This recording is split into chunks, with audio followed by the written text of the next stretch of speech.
പത്തനംതിട്ടയിലെ നാളത്തെ എപ്പിസോഡിൻ്റെ പ്രൊമോ റിവ്യൂയിലേക്ക് എല്ലാവർക്കും സ്വാഗതം.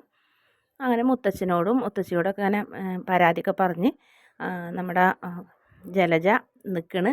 ആ സമയത്ത് ജലജയോട് പറയുന്നു മുത്തശ്ശി, അങ്ങനെ മോൾക്ക് എന്തെങ്കിലും ആഗ്രഹം ഉണ്ടെങ്കിൽ ഉണ്ടാക്കി കൊടുക്കുക തന്നെ വേണം. എന്തെങ്കിലും തിന്നാൻ കൊതി തോന്നുന്നുണ്ടെങ്കിലും ഉണ്ടാക്കി കൊടുക്കണം. കാരണം നിൻ്റെ പേരക്കുഞ്ഞിന് മോളുടെ വയറ്റിലുള്ളതെന്ന് മുത്തശ്ശനും പറയും. അപ്പോൾ ഒന്നും മിണ്ടാൻ പറ്റില്ല, നിവൃത്തിയില്ലാണ്ട് നമ്മുടെ നവ്യ പറയുന്ന ഭക്ഷണങ്ങളൊക്കെ ജലജ ഉണ്ടാക്കി കൊടുക്കണം. എന്നിട്ട് കിടന്ന് ഓരോന്ന് പറയുന്നുണ്ട്. വെറുതെ ഡൈനിങ് ടേബിളിൽ ഇരുന്ന് തിന്നിരുന്ന ഞാനാണ്, എൻ്റെ ഒരു ഗതികേട് എന്ന് പറഞ്ഞ് ദേഷ്യപ്പെടുന്നുണ്ട്. പിന്നെ കാണിക്കുന്നത് അനാമിക തന്നെയാണ്. അനാമിക അമ്മനെ വിളിച്ച് പറയുന്നത്, എന്നെ അവൾ ഇൻസൾട്ട് ചെയ്തുകൊണ്ടേയിരിക്കണം. അമ്മ, ഞാൻ ഡൈനിങ് ടേബിളിൽ ഇരുന്ന് ഭക്ഷണം കഴിക്കാനെടുത്തപ്പോൾ അത് അവളുടെ അമ്മായിമ്മ അവൾക്ക് ഉണ്ടാക്കിയ ഭക്ഷണമാണെന്ന് പറഞ്ഞ് അതെന്നെ കൊണ്ട് കഴിപ്പിച്ചില്ല എന്നൊക്കെ പറയുന്നുണ്ട്. പിന്നെ എന്തൊക്കെയോ മോളോട് ഉപദേശങ്ങൾ കൊടുത്തത് കൊണ്ടായിരിക്കാം നവ്യ മുകളിലേക്ക് കയറി പോകുമ്പോൾ കോണിപ്പടിയിൽ അവിടെ എണ്ണ കാണുന്നുണ്ട്. എന്തായാലും നവ്യക്കിട്ടൊരു പണി അനാമിക കൊടുക്കാൻ തന്നെയാണ്.